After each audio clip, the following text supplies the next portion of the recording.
toutes et à tous et bienvenue sur les guidances de la sorcière. On se retrouve aujourd'hui pour une guidance générale et intemporelle où il y aura, une fois n'est pas coutume, 2 choix et dont la thématique sera quelle est la problématique que vous rencontrez aujourd'hui, quel est le message, quelle est la leçon, quel est l'apprentissage, la conscientisation derrière l'expérience que vous êtes en train de vivre à l'instant présent, au moment où vous tombez bien sûr sur cette vidéo. Donc, il y aura 2 choix. Le choix 1, pardon, ça commence bien. Le choix 1 avec cette carte donc d'anniversaire, comme ça a été mon anniversaire il y a quelques jours.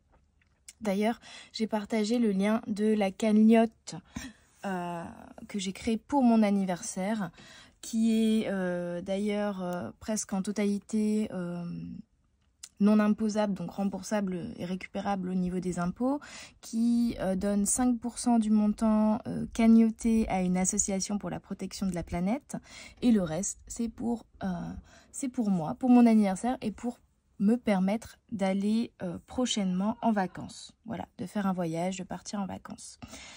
Voilà tout. Donc j'ai eu cette petite carte par une amie qui m'est très chère, il y a quelques jours, que je trouvais magnifique. Donc ça va être le choix numéro 1, la carte anniversaire avec ce petit, je sais pas, c'est une main qui tient un soleil, un œil solaire ou un œil qui est à la fois une lune et un soleil dans la main.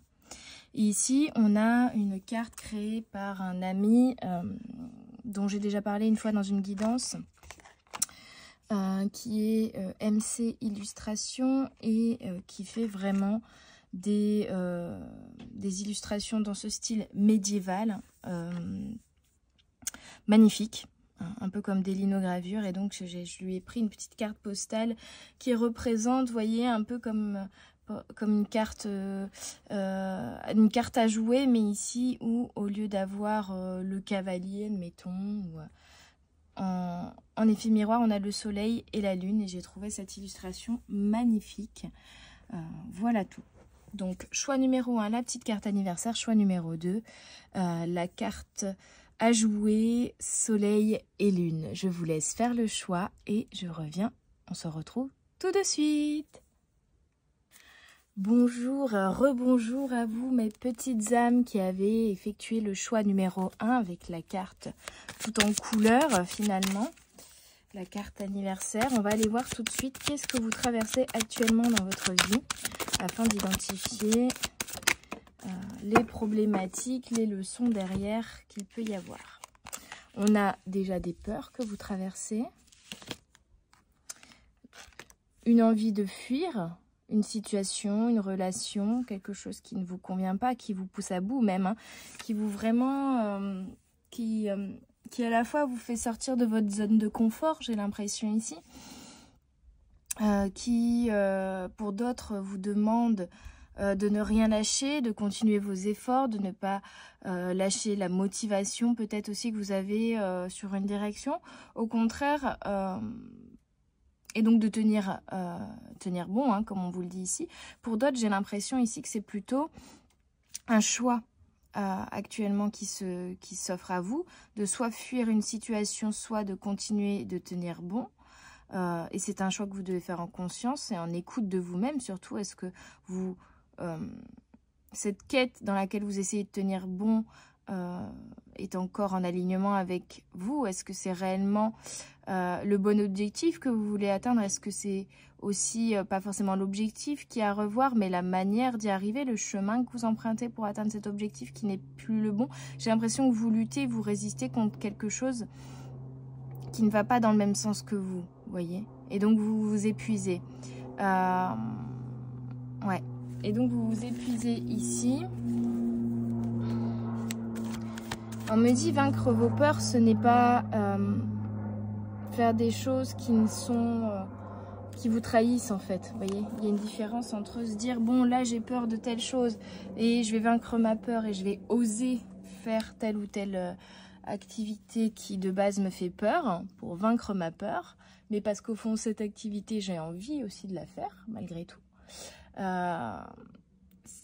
ça, il y a une différence entre ça et le fait de se dire j'ai peur de faire telle activité, mais je vais me forcer à le faire parce qu'il faut que je vainque ma peur. Alors qu'en fait, le fond de cette activité ne me correspond pas. J'ai peut-être peur de la faire, mais c'est peut-être aussi juste une activité qui n'est pas alignée à moi, qui n'est pas quelque chose que j'apprécie, voilà, qui n'est pas dans mes passions, qui n'est pas dans mes centres d'intérêt, qui n'est pas tout simplement aligné à mes valeurs ou à mon fonctionnement, et qui du coup c'est pas du tout vaincre sa peur ici que vous allez faire, c'est plutôt vous forcer vous à faire quelque chose que vous ne voulez pas. Et là il y a une grande différence dans la dynamique, dans l'énergie que vous mettez. J'ai l'impression qu'ici vous vous forcez peut-être à faire quelque chose que au fond vous ne voulez pas. Pourtant on a le souhait, vous voyez, on a quelque chose qui va... Il y a quand même une solution avec le souhait. Hein. Ça va se débloquer. Vous allez y voir plus clair. Il y a des choses que vous désirez, que vous souhaitez, qui vont être réalisées. Pour certains, donc il y a le premier cas de figure que je vous expliquais ici. Pour certains, c'est plutôt au contraire... le fait de vaincre ses peurs, d'être dans un processus de vaincre ses peurs. Et dans ce cas-là, ce n'est pas vous faire violence, ce n'est pas vous forcer, c'est au contraire éviter de fuir vos peurs. Accueillez-les, comprenez-les, écoutez-les, même si vous ne... Parce que c'est en les écoutant que vous allez comprendre l'impact qu'elles ont sur vos vies, que vous allez comprendre une part de vous-même, que vous allez connecter à une part d'ombre, peut-être aussi comprendre certaines blessures que vous avez liées à ces peurs. Et donc, que vous allez pouvoir dealer avec ces peurs, que vous allez pouvoir les rendre moins importantes, les diminuer déjà en termes d'intensité, voyez, et que petit à petit, non, vous n'allez pas vaincre vos peurs, vous allez juste les faire disparaître petit à petit, étape par étape, parce que vous l'aurez écouté, cette peur, vous aurez compris à quoi elle est due, mais vous vous serez dit à vous-même, je n'ai plus besoin de toi, désormais, je me défais de cette peur-là, tu n'es plus utile à mon bien-être. Désolée, je me suis installée dehors parce qu'il fait beau aujourd'hui, mais bon, le pollen vient me gratouiller le nez. Allez, on va prendre d'autres cartes pour y voir plus clair. J'ai l'impression ici qu'on vous demande de vous écouter, hein, avec embrasser, de vous écouter pleinement. Il y a peut-être même ici une connexion au niveau relationnel qui va se faire. Blocage, ok. Alors, je pensais en rester à 3, mais je vais prendre une 4e pour éclaircir le blocage.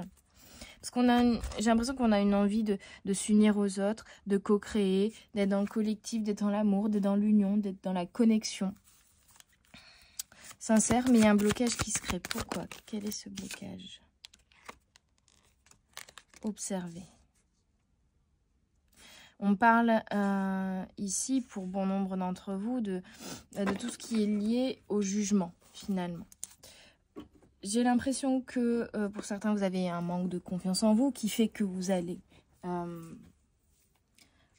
observer les autres d'une manière un peu jalouse ou envieuse, ou vous allez vous dire, bah oui, mais eux, ils font mieux que moi, ils sont plus forts. Ouais, il y a quelque chose comme ça, de comparer, de juger les autres. Et c'est un mode de fonctionnement ici. C'est le mode de fonctionnement d'ailleurs dont on vous invite à vous défaire. Cette observation, non pas positive, mais cette observation liée à vos peurs. En fait, c'est une observation ici qui alimente vos peurs. C'est ça le problème. C'est-à-dire de juger les autres. Ça peut être inconscient, mais surtout de vous auto-juger. D'être très exigeant envers vous-même, de vous juger, de vous critiquer, de vous comparer aux autres et donc de vous rabaisser en vous comparant aux autres. D'avoir des mots très durs envers vous-même, ce qui peut vous empêcher d'être dans une énergie de réception, de réceptivité, de recevoir de l'amour, vous empêcher de vous connecter à ça plus facilement, vous empêcher aussi parce que il y a cette peur finalement, si vous vous jugez, vous pensez que les autres en face de vous vous jugent également, ont le même fonctionnement que vous. Comme vous jugez énormément pour vous protéger, hein, vous allez avoir tendance à juger les autres par méfiance pour vous protéger, mais en fait tout ce fonctionnement là fait que vous bloquez votre capacité à créer des liens beaucoup plus sains avec les autres, parce que vous n'allez pas forcément vous montrer tel que vous êtes réellement, par peur du jugement des autres.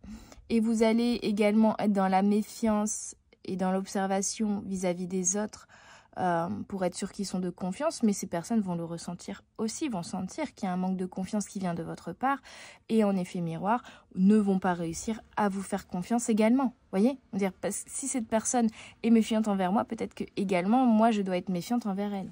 Voyez.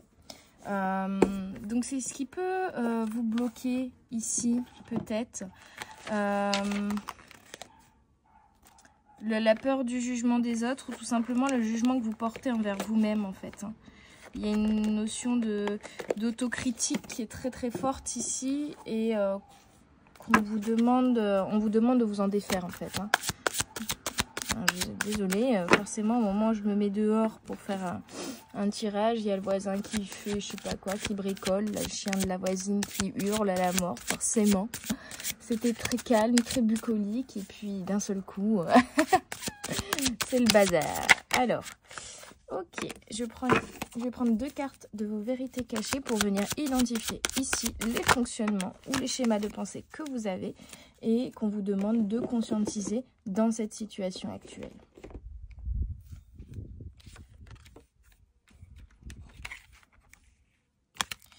Alors, on a la 42 et la 33.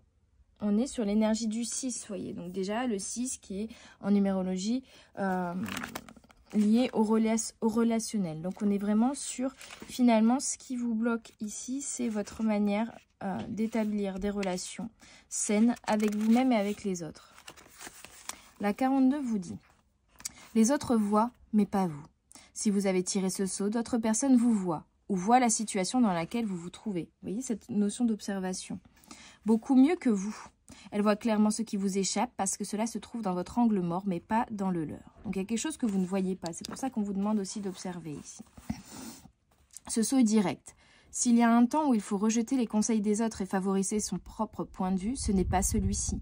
Agissez de manière proactive pour obtenir le point de vue de ceux qui vous entourent ou écoutez les idées déjà partagées. Vous constaterez très probablement que la plupart des gens sont parvenus à une sorte de consensus sur la situation qui vous préoccupe. La plupart d'entre eux, si ce n'est tous, sont d'accord. Le consensus peut parfois être très mauvais, mais cette fois, il est très bon. Demandez conseil à ceux qui vous en êtes certains, feront preuve d'objectivité. Demandez conseil à ceux qui vivent leur vie dans la pratique de la conscience, plutôt qu'à ceux qui sont régis par ce qui se trouve dans leur subconscient. Cela dit, dans votre situation actuelle, presque tout le monde, aussi conscient soit-il, peut voir ce que vous ne voyez pas. N'ayez pas honte de ne pas pouvoir voir ce qui se trouve dans votre angle mort, alors que tout le monde peut le voir. C'est le cas pour nous tous. Il est toujours plus facile pour les autres de voir des choses à notre sujet et dans les situations où nous sommes impliqués. Il est plus facile pour une personne d'être objective et même de quitter la table lorsqu'elle n'a rien à perdre, pour ainsi dire.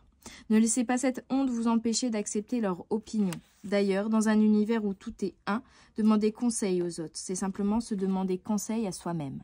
C'est le fait de demander conseil à des parties de vous-même qui peuvent voir la situation actuelle plus clairement que la partie à laquelle vous vous identifiez en ce moment. Ce vous que vous appelez par votre nom. Donc là, il y a vraiment une notion de se défaire de... si un tel dit telle ou telle chose sur moi, sur ma situation, c'est du jugement, c'est de la critique, et plutôt recevoir ces choses-là comme des conseils. Vous voyez, c'est peut-être aussi ça qu'on vous demande ici. De toute façon, là, il y a une notion de quelque chose que vous ne voyez pas encore clair, mais qui va s'éclaircir. Quelque chose qu'on vous demande de conscientiser, ça c'est certain, lié à des peurs. Comme si vous étiez bloqué ici dans une situation et qu'en fait les réponses viendront en observant et en vous observant vous-même, en observant les personnes autour de vous et en demandant conseil. Vous voyez, embrasser, connexion. Il y a vraiment cette notion de co-création, de relier aux autres et donc de vous défaire finalement d'une méfiance, peut-être aussi de savoir demander conseil, de savoir demander de l'aide et ne pas vouloir tenir bon toujours tout seul, savoir aussi déléguer, savoir voilà vous entourer des personnes qui vivent comme vous et qui vous aideront à réaliser le projet que vous voulez réaliser. Ouais, il y a une notion de blocage et de pas réussir à y voir clair dans la situation parce que vous êtes embourbé dedans. Mais les personnes qui sont extérieures à la situation et qui vous veulent du bien et qui sont alignées à vous auront peut-être des solutions à vous apporter. Donc pas hésiter à discuter de vos problématiques avec des personnes de votre entourage en qui vous avez confiance et voilà, des personnes avec qui vous savez que vous fonctionnez de la même manière. Voilà, qui auront les conseils les plus appropriés. Et qui ne seront pas vraiment, ce seront pas des critiques, ce seront pas des jugements, ce sont vraiment des conseils, vous voyez. Parce que la carte 33 vous parle de la honte. Vous voyez, donc j'ai l'impression que vous n'osez pas admettre peut-être que vous êtes bloqué, admettre que vous avez besoin d'aide, admettre qu'il y a des choses que vous ne savez pas faire ou des solutions que vous n'avez pas encore à l'esprit et que vous avez besoin justement d'un coup de pouce d'une personne extérieure là-dessus. Si vous avez tiré ce sceau, vous ne voyez pas ou n'admettez pas votre honte. Vous devez vous occuper de votre honte. La honte est l'un des aspects les plus incompris du comportement social. La raison en est que la plupart des gens pensent que la honte n'est qu'une réponse mentale et émotionnelle à des expériences, des croyances et des pensées auto-dénigrantes. La vérité est que la honte est beaucoup plus primitive que ça et qu'elle est bien plus débilitante. Pour comprendre la honte, imaginez une anémone de mer. Si vous la touchez avec votre doigt, elle se referme immédiatement. Cette réaction se produit à un niveau instinctif, sans que l'anémone de mer ait à y penser. C'est comme si, c'est exactement ça, c'est comme si tous les remarques, les regards, les observations, les conseils que les personnes extérieures, les personnes autour de vous pourraient faire sur votre situation, sur vos relations, dans un but de vous aider ou de vous conseiller, hein, tout simplement. C'est comme si vous, ou par méfiance, parce que vous avez été blessé jusqu'alors, ou parce que vous avez été parfois aussi entouré de personnes qui ne vivraient pas du tout comme vous, vous avez voilà, vraiment cette protection, cette peur qui fait que vous accueillez toutes ces choses positives qu'on pourrait vous dire comme des critiques sur vous. Vous voyez ? À chaque fois, vous déformez ce qu'on peut vous dire. Au lieu de vous dire c'est un conseil qu'on m'apporte pour m'améliorer. En plus, c'est des personnes qui me connaissent et qui savent que ça me conviendrait comme conseil, qui vont pas non plus à l'encontre de qui je suis. Plutôt que de l'accueillir de cette manière-là, vous l'accueillez vraiment comme une critique, comme un rejet de votre personne ou comme si on mettait vraiment en lumière vos erreurs et les choses pour lesquelles vous devriez avoir honte, en fait, c'est ça. Donc cette réaction viscérale est comparable à la réaction de combat ou de fuite. Vous n'avez pas besoin de réfléchir pour bondir hors du chemin d'une voiture qui vient dans votre direction. Lorsque votre corps perçoit une menace, il réagit et vous ressentez cette réaction. La honte est en fait une réaction primitive, encodée dans notre organisme, tout comme la réponse de combat ou de fuite. Vous voyez, fuite. Et vous fuyez. Peut-être que vous fuyez, vous quittez la pièce, peut-être que vous fuyez, vous vous isolez, vous restez seul par peur d'être blessé par les autres, peut-être que vous fuyez comme si vous bloquiez énergétiquement parlant à toute chose qui pourrait rentrer, vous restez têtu, borné, vous n'êtes pas dans l'écoute de l'autre, parce que vous vous fermez en fait et que vous fuyez cette peur de vous sentir blessé par ce que les autres pourraient dire de vous. Il n'y a que 2 mouvements énergétiques de base dans cet univers. Repousser quelque chose et attirer quelque chose. Vous voyez ? Et donc vous repoussez les gens parfois qui veulent vous donner un conseil, vous donner de l'aide ou tout simplement vous entourer d'amour. Par peur d'être rejeté, vous rejetez les autres finalement. Lorsque nous voyons une chose que nous percevons comme mignonne, par exemple, cela déclenche une réaction instinctive visant à la rapprocher de nous. Mais lorsque nous voyons des images de choses menaçantes, cela déclenche une réaction instinctive visant à les repousser. L'amour est une réaction instinctive visant à attirer quelque chose plus près de vous. La peur est une réaction instinctive visant à repousser quelque chose. Et la honte est une réaction instinctive visant à se repousser soi-même. Donc là, ce que vous fuyez, c'est vous-même. Vous avez peur de quelque chose d'extérieur, donc vous le repoussez, mais vous avez peur également que cette chose soit en vous, donc vous vous repoussez vous-même. Bien sûr, vous ne pouvez pas faire cela parce que votre conscience s'incarne dans un corps unique. La seule façon de vous repousser vous-même est la fragmentation. Pour cette raison, nous pourrions dire que la honte est une méthode de fragmentation ainsi que de censure qui, elle, crée une séparation interne. Le besoin numéro 1 de l'ego humain est de se considérer comme bon et que les autres le considèrent comme bon.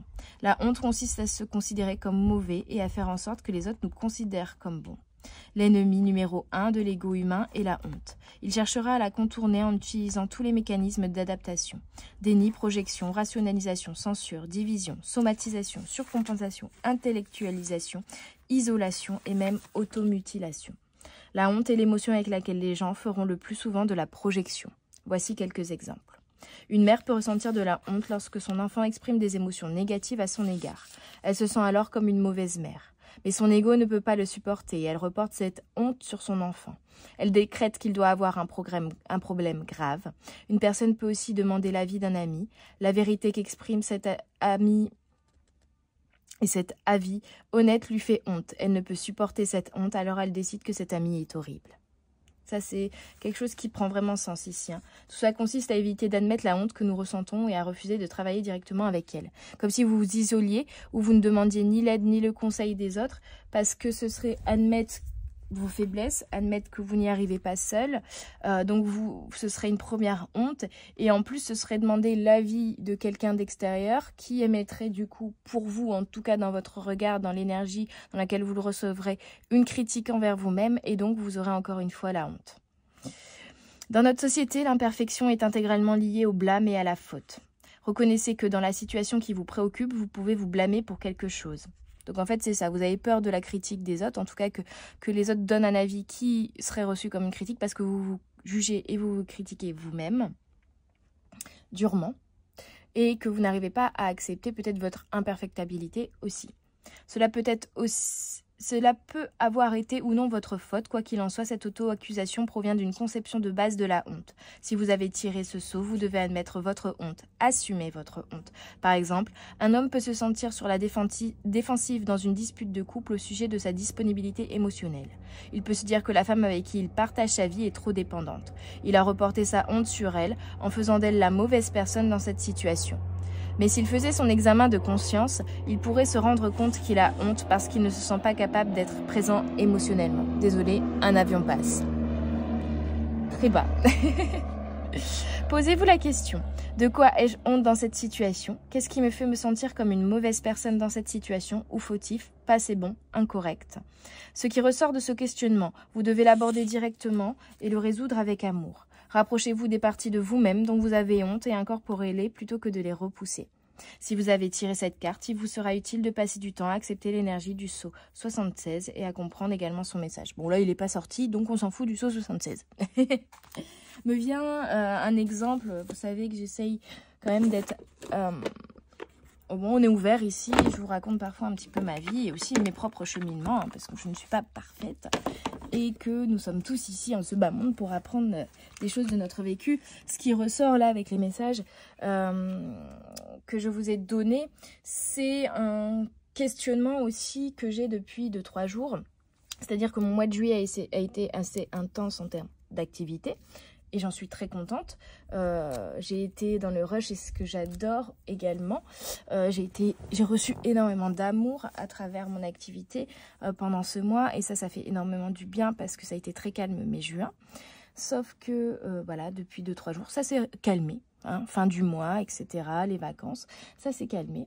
Et je me rends compte que si je ne fais rien, et que je n'ai rien à faire, alors je vais tendance à me culpabiliser et à me mettre dans une énergie d'échec. C'est-à-dire que pourtant j'ai eu un mois extraordinaire en termes d'activité, en termes aussi du coup de revenus financiers, parce qu'il faut se l'avouer que c'est un peu compliqué financièrement pour moi ces derniers mois, n'ayant plus d'aide de l'État, ayant voilà, un revenu un peu, pour l'instant pas encore optimal et assez instable en fonction des mois.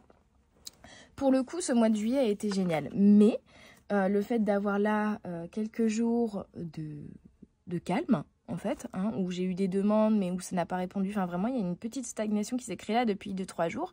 Je me suis rendu compte que je revenais à chaque fois dans cette impression d'être en échec, alors que c'est pas du tout le cas. J'ai eu fait un très bon mois. Mais m'auto-juge, je m'auto-critique et je me mets vraiment dans une position de tu n'en as pas fait assez, qu'est-ce qu'il faut que tu changes, qu'est-ce qu'il faut que tu fasses de nouveau, qu'est-ce qu'il faut que tu mettes en place, voilà, qu'est-ce qu'il faut que tu fasses pour ne pas être dans cette situation où tu n'as pas d'activité. Donc ça, c'est le premier finalement comportement et schéma de pensée que j'ai qui ressort lié à ces moments de stagnation ou de calme au niveau professionnel. Et ce qui en ressort derrière, avec un peu de réflexion, c'est que je n'ose pas forcément en parler autour de moi parce que j'ai l'impression, dès que je dis que c'est compliqué financièrement, qu'on me juge ou qu'on a pitié de moi aussi. Et moi-même, du coup, j'ai honte de dire que j'arrive pas, mais surtout, et c'est ça la première énergie que j'envoie envers moi-même ici, c'est de me dire je n'en fais pas assez, je ne suis pas assez bien. Et donc, et de me mettre dans cette énergie vraiment où j'ai l'impression d'échouer, d'être en échec total parce que je n'ai rien à faire dans la journée. En tout cas, je n'ai pas de prestations privées à faire dans la journée. Donc, j'ai l'impression d'être inutile en fait. Je me crée finalement un petit peu... Oh, je suis désolée. Je vous présente Martine, ma voisine, très agréable. J'ai toujours cette impression, finalement, oui, de ne pas être assez, d'être en énergie d'échec parce que je n'ai pas d'activité, alors que les mois, les jours précédents, les semaines précédentes ont été intenses. Et je me crée cette dépendance au travail, c'est-à-dire que tant que j'ai du travail, ça me nourrit. Je me dis que je suis dans la réussite, je me dis que je sers à quelque chose, que j'apporte ma pierre à l'édifice, que j'aide des gens, je reçois de l'amour, je suis dans une dynamique hyper positive, mais c'est comme un shoot finalement d'amour. Et quand je n'en ai plus, dans les jours où je n'ai pas d'activité, où je n'ai pas de travail, et ben là je suis dans le manque finalement, parce que je me suis rendu compte que j'avais créé une dépendance à ce shoot d'amour que je reçois quand je travaille, donc une dépendance finalement au travail. Aussi, d'une certaine manière, parce que j'ai du mal à me donner de l'amour, et surtout j'ai du mal à sortir de cette réflexion de si je n'ai pas de clients, si je n'ai pas d'activité professionnelle, c'est que je suis d'une certaine manière nulle, en tout cas je suis en échec. Vous voyez, donc je suis ces derniers jours en train de déconstruire ce fonctionnement que j'ai et en train d'essayer de me défaire du coup de cette dépendance au travail que j'ai créé parce que j'aime ce que je fais, parce que je reçois énormément autant que je donne dans ce travail, donc c'est quelque chose qui me nourrit intérieurement et super intensément, mais qui a son extrême là. Pour moi, je me rends compte que j'ai également créé une dépendance à ça parce que quand je n'ai plus de travail, rien ne va, ça ne va plus, je suis en panique. Intérieurement, c'est branle-bas de combat. Ah, qu'est-ce qui va pas? Qu'est-ce qu'il faut mettre en place? Qu'est-ce qu'il faut changer? Vous voyez? Et je vais avoir tendance en plus dans ce fonctionnement-là à me tourner vers des solutions qui ne sont pas du tout alignées à moi. Par instinct de survie d'une certaine manière, en tout cas par peur, vous voyez. Donc, on arrête de fuir, on arrête de croire qu'il faut absolument se forcer à tenir bon et toujours être dans la lutte et dans l'effort finalement. Et on accepte, on accueille ses peurs afin de se reconnecter à soi et se défaire de cette honte qu'on a, de ce jugement qu'on a envers nous-mêmes et de cette peur du jugement des autres. Je termine pour vous, choix numéro 1, avec une petite phrase de mon oracle Stop au stress qui vous dit: êtes-vous observateur, observatrice, observez les autres et vous-même. Donc là, on est vraiment finalement non plus dans le jugement, mais dans l'observation. Observez-vous, observez vos pensées, observez vos comportements, observez les autres. C'est peut-être justement pour ça qu'aujourd'hui, vous êtes dans une phase on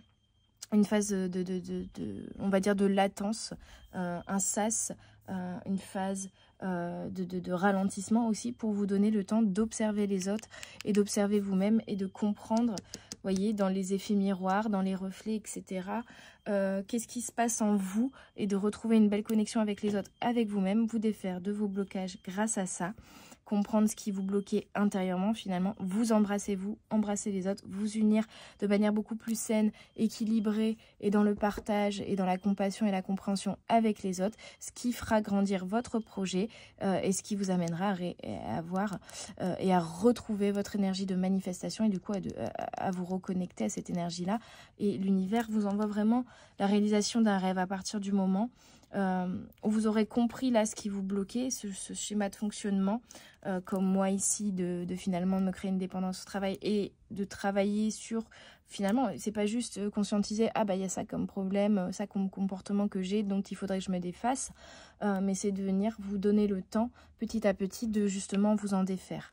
En identifiant les comportements et les pensées liées et en venant les stopper, les arrêter, avant de vous enfoncer dans ces pensées et dans ces comportements. Et petit à petit, les peurs vont se défaire, l'énergie que vous avez en vous et ce schéma de pensée limitant va se défaire également et vous allez pouvoir retrouver votre énergie de manifestation et étinceler.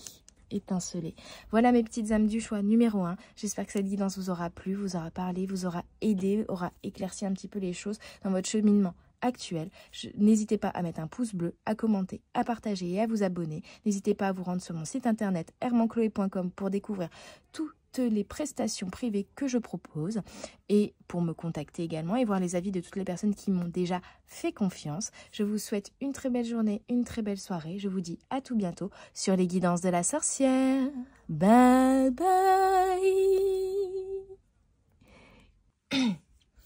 Bonjour à vous mes petites âmes du choix numéro 2 qui avez choisi cette superbe carte qu'on peut appeler la dualité ou la complémentarité. Également le yin et le yang, le soleil et la lune, les deux faces d'une même pièce, les deux parties en nous, le masculin, le féminin, l'ombre, la lumière, ce qui est visible, ce qui est invisible. On va aller voir ici qu'est-ce qui se cache derrière votre situation finalement.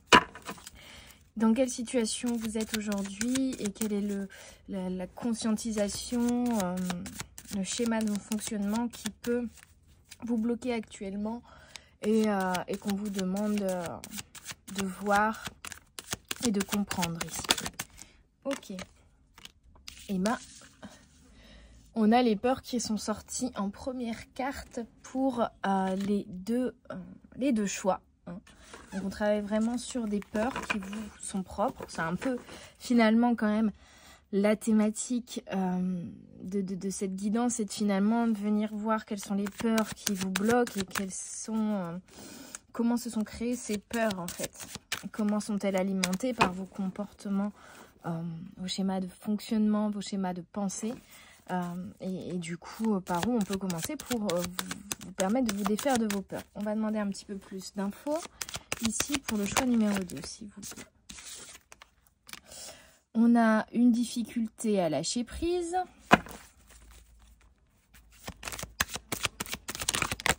Hop là. On a un besoin d'écouter un petit peu plus son intuition, de s'écouter soi. On est vraiment sur plutôt ici ce qui vous bloque. Ce serait plutôt une difficulté vraiment à lâcher prise et à faire confiance à l'univers ici. Comme si on vous mettait dans une situation où il y a des peurs, mais vous ne pouvez rien faire. Il n'y a pas d'action à mettre en place pour vaincre ces peurs, pour les transcender. Parce que la peur ici qu'on vous demande de travailler, c'est justement... elle peut être différente suivant les personnes, mais c'est que par rapport à cette peur, vous avez mis en place un comportement de contrôle ici sur les événements, sur les choses.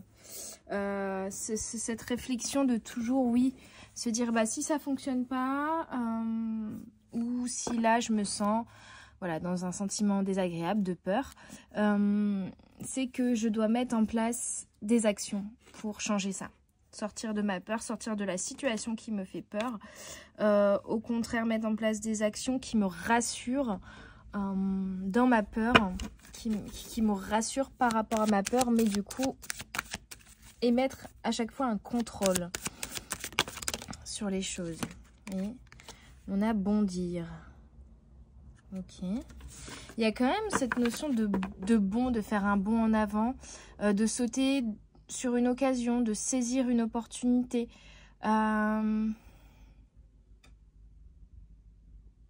Donc en fait ici, vous n'avez rien à faire, juste à patienter, à lâcher prise, à faire confiance à l'univers, à écouter votre intuition aussi.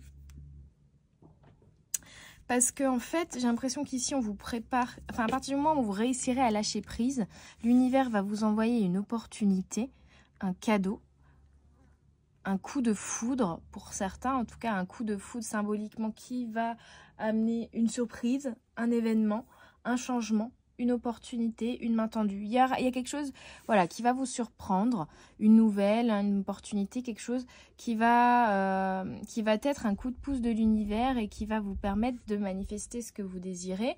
En tout cas, une belle opportunité ici ou une belle rencontre. Voilà, donc faites confiance plutôt à votre intuition qu'à vos peurs.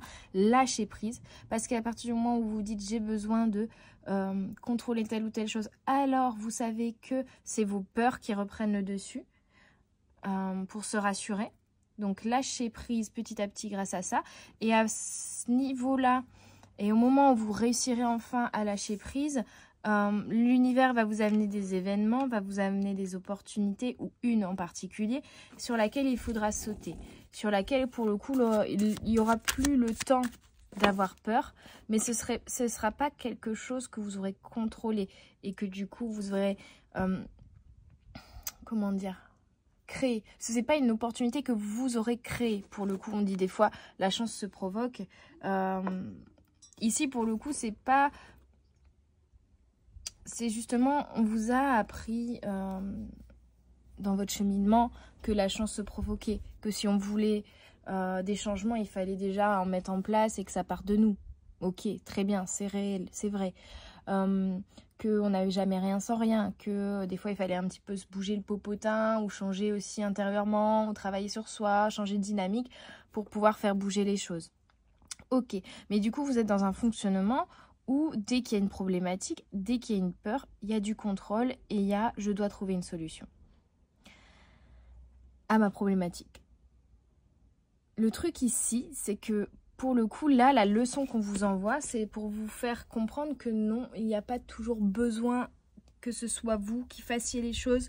Il n'y a pas toujours besoin que vous donniez ou que vous semiez des graines pour récolter. C'est ça aussi le truc. Là, on vous dit, plus vous êtes dans le contrôle et plus vous laissez vos peurs, en fait, prendre le dessus. Et c'est ça l'inconvénient. C'est qu'effectivement, des fois, il faut mettre en place des actions pour pouvoir manifester ce qu'on veut à soi et atteindre son objectif. Mais quand on met en place des actions pour atteindre son objectif, mais par peur des actions qu'on décide en fond ou que l'on dirige avec une énergie de peur pour se protéger, pour se rassurer, alors on ne met pas la bonne énergie dans nos actions. Et donc finalement, en les mettant en place pour manifester un objectif bien précis, eh bien, on va récolter l'inverse où on ne va pas récolter l'objectif que l'on désirait parce que la dynamique qu'on a mise dans ces actions n'était pas la bonne. La dynamique et ces actions étaient dirigées par de la peur.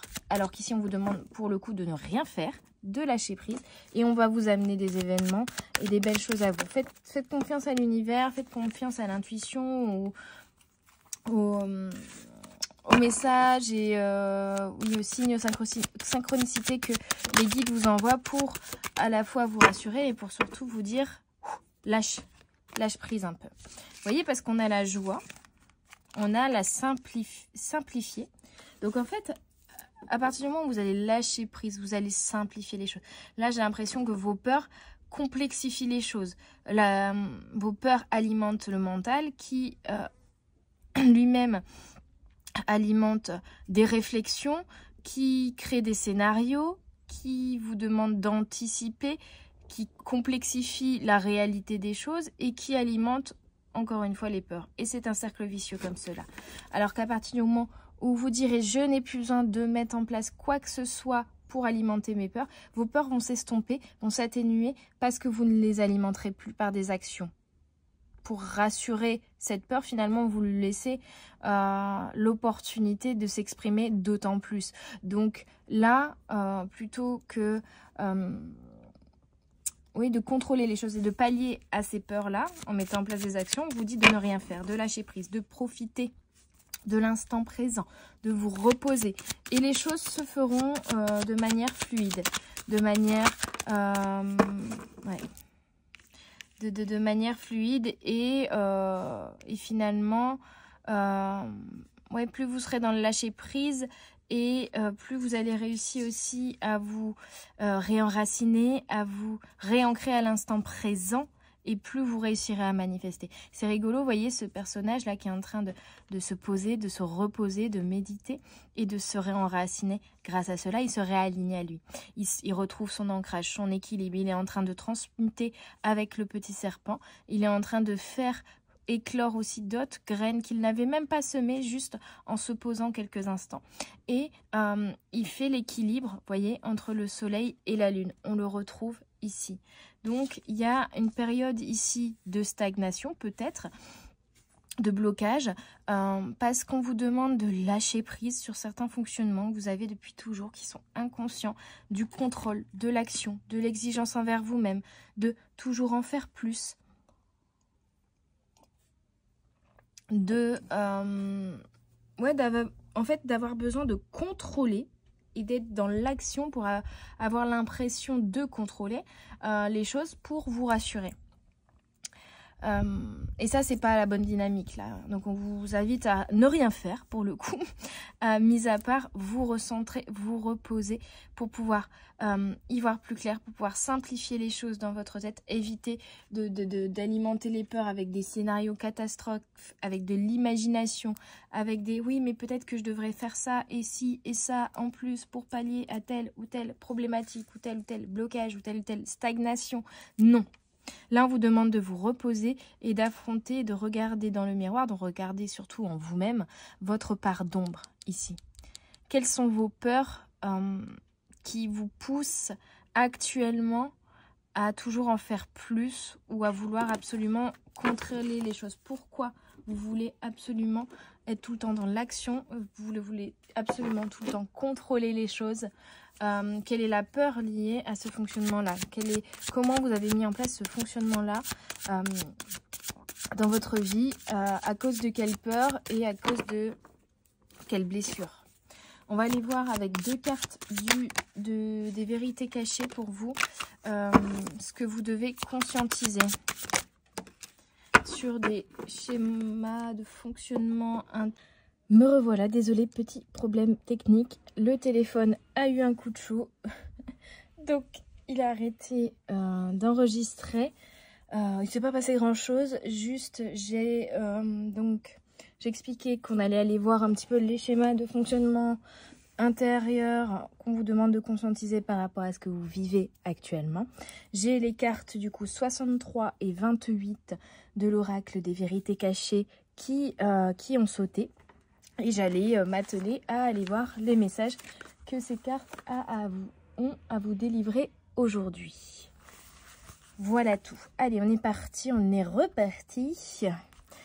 63, repousser. Si vous avez tiré ce saut dans cette situation, vous repoussez quelqu'un ou quelque chose que vous ne devriez pas repousser. Repoussez-vous quelqu'un afin d'éviter la douleur qu'il vous cause. Pardon, je reprends. Concentration. Repoussez-vous son aide, repoussez-vous son amour. Est-ce que vous rejetez quelqu'un? Manifestez-vous votre désapprobation envers quelqu'un? Êtes-vous en train de le mépriser, de le minimiser ou de lui manquer d'amour d'une manière ou d'une autre? Niez-vous quelque chose? Avez-vous condamné quelque chose ou quelqu'un pour ne pas le voir faire partie de votre vie ou de vous-même? Vous dites-vous que quelqu'un est incapable de vous voir, de vous entendre, de vous sentir ou de vous comprendre? Maintenez-vous l'image selon laquelle vous êtes différent et séparé des autres? Vous racontez-vous une histoire sur quelque chose qui vous pousse à repousser? Vous avez peut-être besoin d'intimité, mais vous êtes terrifié. L'intimité peut être traduite par une phrase de 3 mots. Voir en moi. voyez, je vous disais de simplifier les choses, d'observer en vous, de vous connecter à votre part d'ombre, d'observer vos blessures, vos peurs, de faire confiance un petit peu plus du coup à votre intuition, de lâcher prise et de simplifier les choses, de faire clarté en vous grâce à ça. Avant tout, l'intimité consiste à se voir les uns les autres afin de se connecter profondément les uns aux autres. Mais l'intimité va au-delà du plus simple fait de voir quelqu'un. L'intimité, c'est voir, sentir, écouter, percevoir et comprendre quelqu'un. Pour avoir une véritable intimité avec quelqu'un, il faut être prêt à s'engager à devenir un expert de cette personne. Vous pouvez être terrifié à l'idée que l'intimité puisse mener à quelque chose de mauvais. Par exemple, si nous laissons quelqu'un voir vraiment notre vérité, il pourrait ne pas la tolérer, ne pas l'accepter. Si les autres connaissent notre vérité, ils peuvent l'utiliser plus tard contre nous. S'ils connaissent nos faiblesses ou nos vulnérabilités, ils peuvent les employer à nos détriments pour servir leur propre intérêt. S'ils savent ce que nous voulons vraiment, ils peuvent s'en servir pour nous contrôler. S'ils nous donnent de l'attention, nous pouvons nous sentir obligés de les rendre heureux en retour, ce qui est une sorte d'entêtement, et par conséquent, avoir le sentiment d'avoir perdu notre liberté. S'ils découvrent des choses sur nous, qu'ils pourraient juger mauvaises ou incorrectes, ils pourraient accroître notre sentiment de honte, voire nous abandonner ou nous rejeter. Si nous les laissons entrer dans notre intimité, ils pourraient trouver un moyen de nous engloutir complètement, pour que nous ne soyons plus du tout nous-mêmes. Il peut être judicieux de passer un certain temps à vous imaginer être très proche de quelqu'un, à vous imaginer qu'il n'y a aucune distance entre lui et vous, à vous imaginer qu'il peut vous voir, vous sentir, vous entendre, vous comprendre et être lié à vous de façon permanente, pour constater alors quelle profonde empreinte de peur s'installe en vous en réponse. Donc là, ce saut vous demande de regarder ce que vous repoussez dans cette situation et pourquoi. Et ce saut vous demande de vous rapprocher de cette chose, de la considérer comme une partie de vous et de l'inclure en vous-même, dans votre vie, au lieu de la repousser. Ok. Je pense qu'en fait, ici, on vous parle de la peur...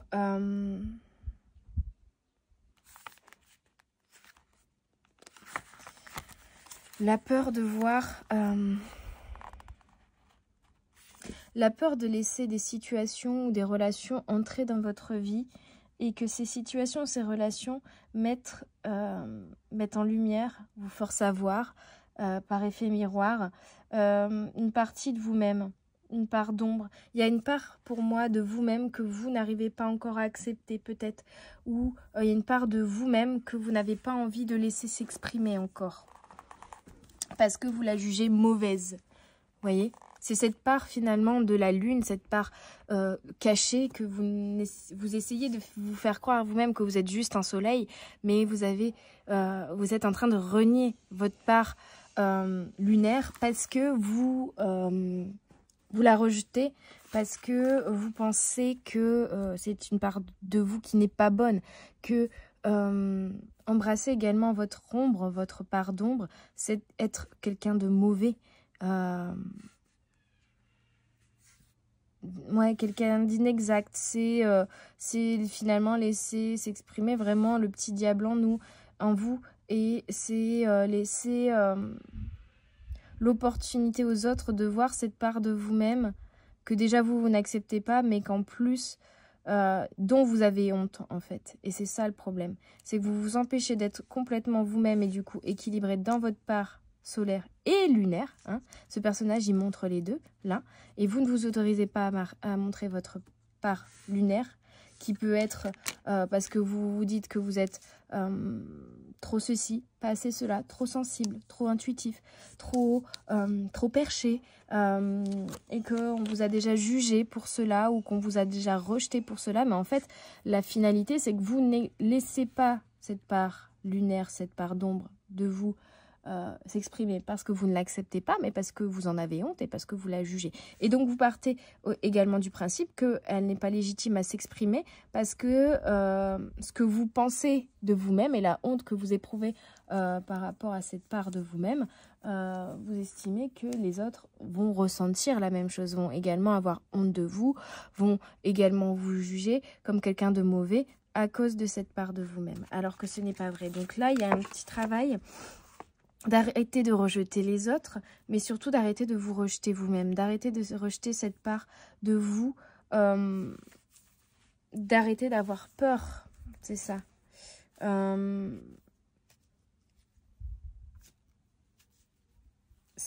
vous comprendre que en arrêtant de rejeter cette part de vous, de quoi vous avez peur en fait, en acceptant cette part de vous. Est-ce que vous avez peur de ne pas être assez bien? Est-ce que vous avez peur de faire les choses mal? Est-ce que vous avez peur d'être injuste envers les autres? Est-ce que vous avez peur d'être quelqu'un de foncièrement mauvais?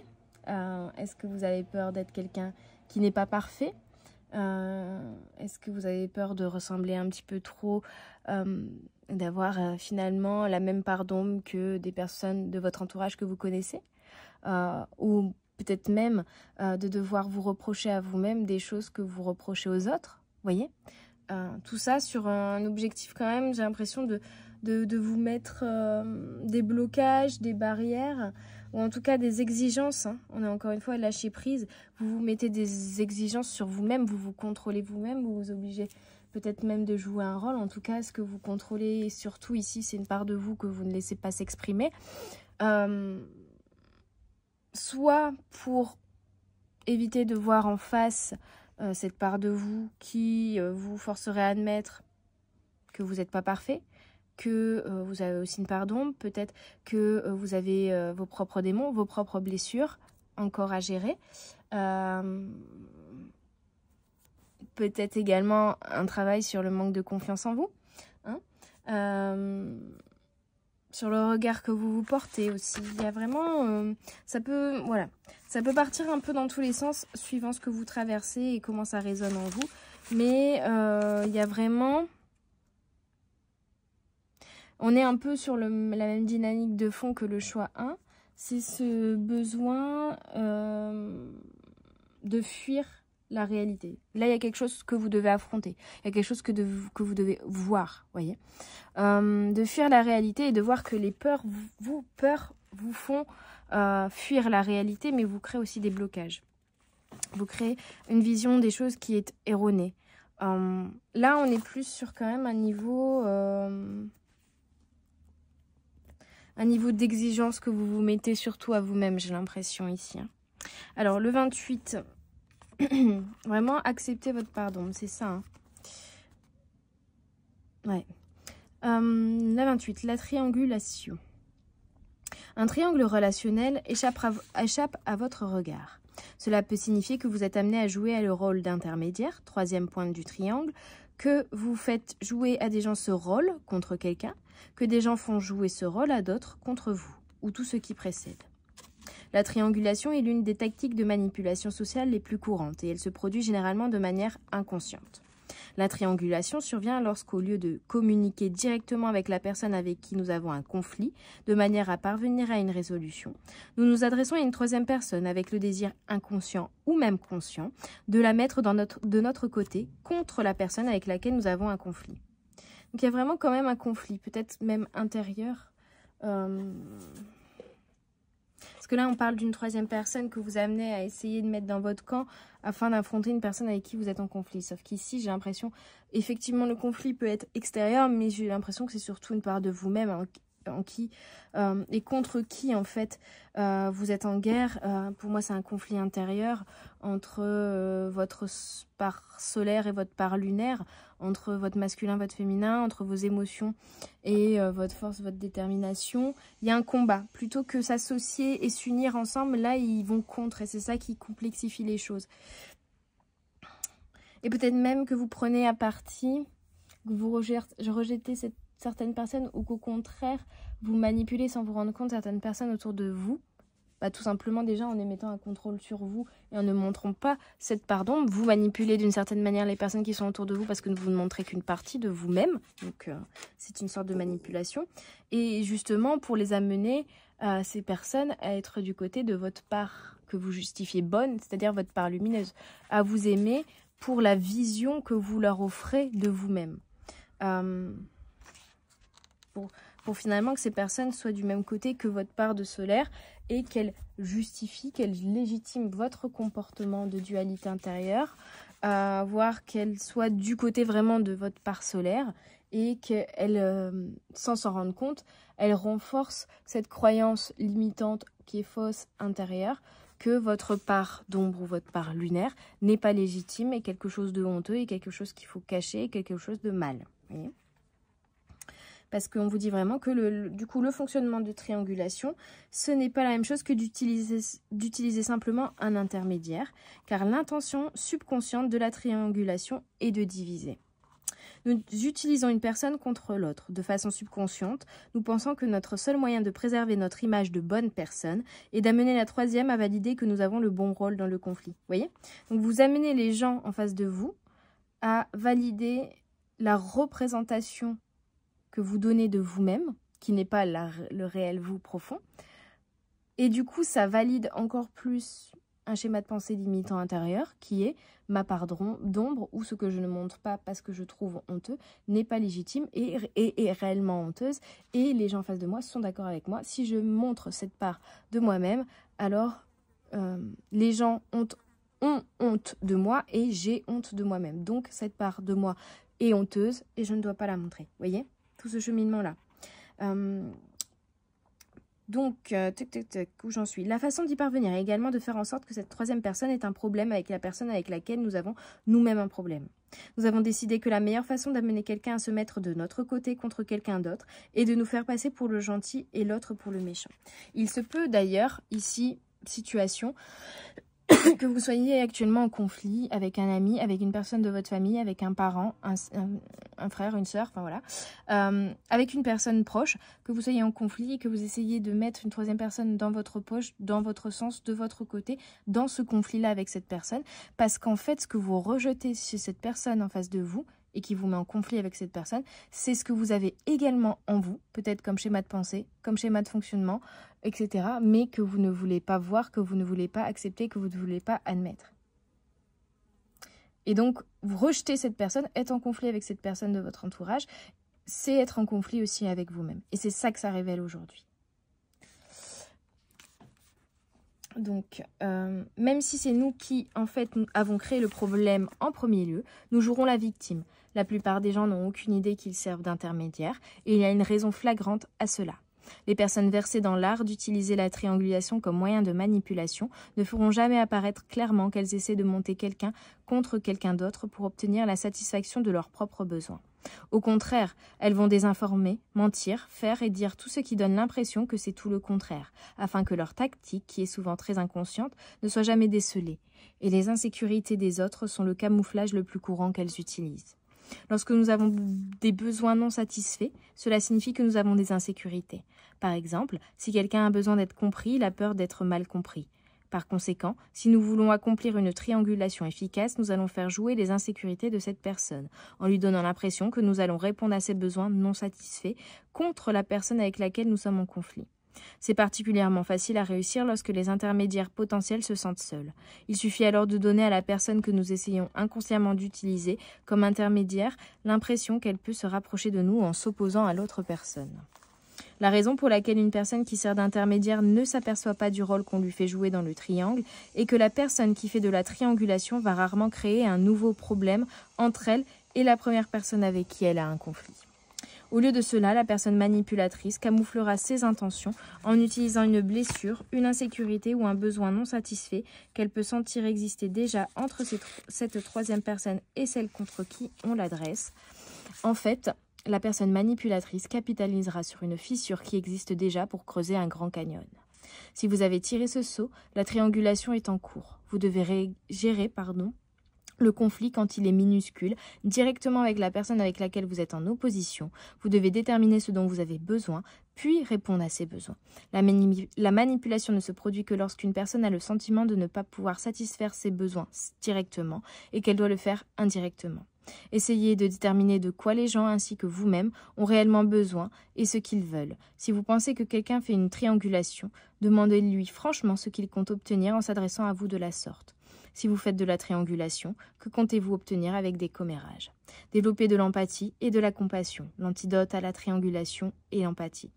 Dans un conflit initial, les deux parties sont généralement victimes, d'une manière ou d'une autre. Par exemple, nous pouvons être victimes de quelqu'un qui ne nous donne pas la priorité, mais il se peut que cette personne soit victime d'une pression extrême, c'est pourquoi elle agit de la sorte.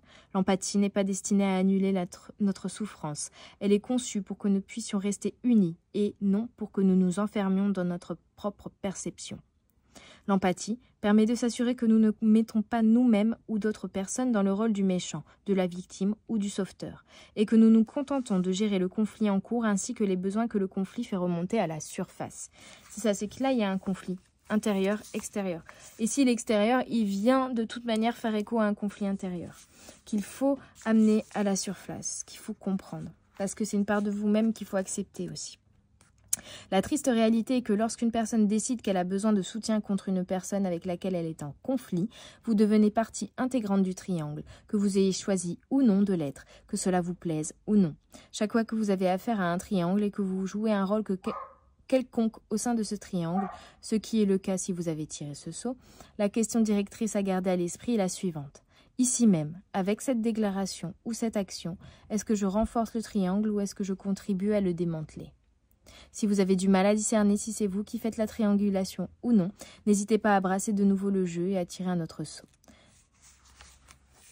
Donc ici, pour moi, c'est surtout ce comportement finalement d'invalider une partie de vous-même, de l'invalider aussi quand vous la voyez se refléter chez les autres. Vraiment, c'est de ne pas accepter certains défauts des autres, parce qu'en fait, les accepter, ce serait devoir aussi accepter que vous avez ces mêmes défauts en vous. Il y a un peu cette fuite-là de vous-même. On lâche prise sur le contrôle qu'on exerce sur soi, sur l'apparence qu'on souhaite montrer, sur tout le contrôle que vous émettez sur des parts de vous-même que vous ne laissez pas s'exprimer et qui ont besoin de s'exprimer et qui sont légitimes et que vous n'exprimez pas ou que vous n'acceptez pas parce que vous en avez honte. C'est se défaire vraiment plutôt de ça. Se défaire de la honte que vous avez créée par rapport à cette part de vous-même, parce que peut-être qu'un jour vous l'avez montré cette part et que ça vous a créé une blessure de rejet, ça vous a créé une situation désagréable, une expérience on va dire négative émotionnellement parlant, et donc vous n'avez plus envie de revivre ça. Et donc, par fonctionnement interne, vous vous êtes dit, si je montre cette partie de moi-même, je suis rejetée, donc cette partie de moi n'est pas acceptable, donc je n'ai pas le droit de l'accepter et je n'ai pas le droit de la montrer. Et donc, j'exerce un contrôle sur moi-même, où je cache cette partie de moi-même pour éviter d'être rejetée par les autres. Finalement, vous vous rejetez vous-même. C'est ça la problématique aujourd'hui que vous rencontrez. Ça crée un déséquilibre. Vous ne pouvez pas rester ancré, équilibré, si vous ignorez une part de vous-même. C'est comme s'il y avait une part de vous-même qui était déracinée, qui était en train de moisir, de pourrir, d'être attaquée par un virus et que vous ne pouviez pas le voir parce que vous avez coupé tout signaux, toute émotion, toute sensation liée à cette part de vous-même. Mais pour autant, le mal, il est là et bientôt, il viendra impacter peut-être aussi votre part solaire, voyez ? Rien n'est dissociable, tout est un, tout est en vous, tout est vous. Donc arrêtez de finalement de rejeter votre part d'ombre. Acceptez-la, c'est surtout ce qu'on vous demande de faire aujourd'hui. Lâchez prise et acceptez votre part d'ombre, acceptez tout de vous. Acceptez aussi de ne pas savoir faire certaines choses, de ne pas être parfait, de ne pas pouvoir tout contrôler, de ne pas pouvoir tout diriger. Acceptez qu'il y a des périodes plus lentes et d'autres plus rapides. Accepter de vous honorer en fait en vous accueillant aussi dans vos défauts et de finalement de vous montrer beaucoup plus vous-même et beaucoup plus humain en montrant aussi cette part d'ombre. Vous n'êtes pas un robot et vous n'avez pas besoin de faire croire aux autres que vous en êtes un. Donc montrez aussi la beauté de la personne que vous êtes, parce que oui, votre part d'ombre, votre part lunaire, elle est belle. Parce qu'elle montre vos faiblesses, peut-être vos fragilités, mais elle montre surtout un grand cœur et une part d'humanité. Et ça manque. Donc montrez votre part d'ombre, parce que c'est aussi votre part d'humanité. Voilà mes petites âmes du choix 2. Je finis avec une petite carte de l'oracle. Stop au stress, la carte 37, qui vous dit « Il est tout à fait légitime de vivre des journées plus difficiles. » Voyez, vous avez le droit d'avoir des journées plus difficiles, vous avez le droit d'avoir des périodes plus compliquées, vous avez le droit de ne pas toujours être à votre plein potentiel, de ne pas toujours être méga en forme, de ne pas toujours être un MacGyver, de ne pas toujours être dans dans la course, dans l'avancée, dans le faire, dans la productivité. Hein. Soyez un peu plus indulgent envers vous-même. Autorisez-vous à vous reposer, acceptez ces périodes plus difficiles, acceptez de ressentir parfois des choses qui sont aussi compliquées. De ne pas être juste la personne peace and love et je suis joie, je suis bonheur tous les jours. C'est pas possible. Personne n'est comme ça de toute manière. Hein. Donc acceptez aussi de ne pas être tout le temps positif, de ne pas... Parce qu'en fait, en vous forçant, c'est ça, en vous forçant à être positif, peut-être, c'est aussi ignorer une part de vous-même, c'est vous rejeter, c'est ignorer une part de vos émotions, c'est ignorer vos émotions effectivement négatives, c'est ignorer vos peurs, c'est ignorer vos blessures, c'est ne pas leur permettre de s'exprimer et de vous fournir les signaux, le message qu'ils ont à fournir, parce que les émotions, qu'elles soient positives ou négatives, ont toujours des messages, des informations à vous apporter sur vous-même. Et donc si vous n'écoutez pas, vous ne savez pas, vous ne pouvez pas retrouver, vous ne pouvez pas obtenir ces informations sur vous-même, vous ne pouvez pas vous comprendre et les choses ne restent en pagaille parce que vous n'avez pas les outils pour pouvoir les clarifier, les simplifier. À partir du moment où vous y voyez plus clair dans votre fonctionnement, et que vous n'avez plus peur d'être complètement vous-même, et que vous n'avez plus honte de vous-même, alors les choses vont être beaucoup plus simples dans votre vie. C'est ça aussi. Hein.